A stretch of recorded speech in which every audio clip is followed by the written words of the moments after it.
السلام علیکم۔ تو ہم سورہ نام کی آیت کا ہم ترجمہ پڑھ رہے تھے، تو ویڈیو پارٹ 2 ہے، وہیں سے شروع کریں گے۔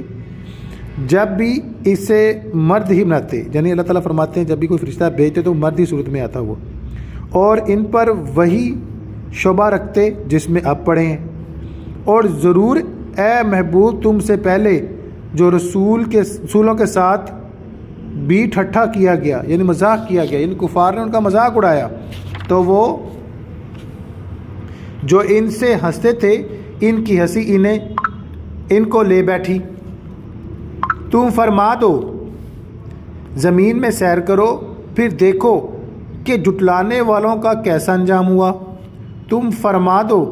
کس کا ہے جو آسمانوں اور زمینوں میں ہے، تم فرما دو اللہ کا ہے، اس نے اپنے کرم کے ذمے پر رحمت لکھ لی ہے، بے شک ضرور تمہیں قیامت کے دن جمع کرے گا، اس میں کوئی شک نہیں۔ اور جنہوں نے اپنی جان نقصان میں ڈالی ایمان نہیں لاتے، اور اسی کا ہے جو کچھ بستا ہے رات اور دن میں، اور وہی ہے جو سنتا اور جانتا ہے۔ تم فرماؤ کیا اللہ کے سوا کسی اور کو والی بناؤں، یعنی سب چیزوں کا وارث؟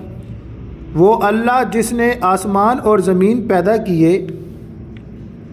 اور وہ کھلاتا ہے اور کھانے سے پاک ہے، یعنی کہ اللہ کھلاتا ہے، خود نہیں کھاتا، اللہ تعالیٰ ہمیں دیتا ہے، ہم لوگ کھاتے پیتے ہیں، اللہ تعالیٰ کو نہ بھوک لگتی نہ پیاس، نہ وہ سوتے نہ جاگتے ہیں۔ تم فرماؤ مجھے حکم ہوا ہے کہ سب سے پہلے گردن رکھوں اور ہر گز شرک والوں میں سے نہ ہونا۔ تم فرماؤ اگر میں اپنے رب کی نافرمانی کروں تو مجھے بڑے دن کے عذاب کا ڈر ہے۔ یہاں پر اللہ تعالیٰ نے فرمایا کہ اپنے آپ کو قائم رکھو، شرک جیسے گناہ سے بچو، اور محمد صلی اللہ علیہ وسلم فرما دے کہ اگر آپ بھی کوئی شرک کے حوالے سے معاملات کریں گے تو آپ کو بڑے دن عذاب کا ڈر ہوگا، اس دن جس سے غضب پھیر دیا جائے گا، غضب ضرور اس پر اللہ کی مہر یعنی رحمت ہوئی، اور یہی کھلی کامیابی ہے۔ اور اگر تجھے اللہ کوئی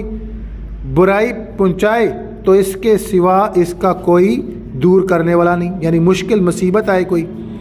تو اللہ ہی دور کرنے والا ہے، اور اگر تجھے بلائی پہنچائے تو وہ سب کچھ اللہ کر سکتا ہے۔ اگر اللہ کسی پر احسان کرے تب بھی آزمائش میں ڈالے تب بھی اللہ ہی معاملہ حل کر سکتا ہے، اور وہی غالب ہے اپنے بندوں پر، اور وہی حکمت والا خبردار ہے۔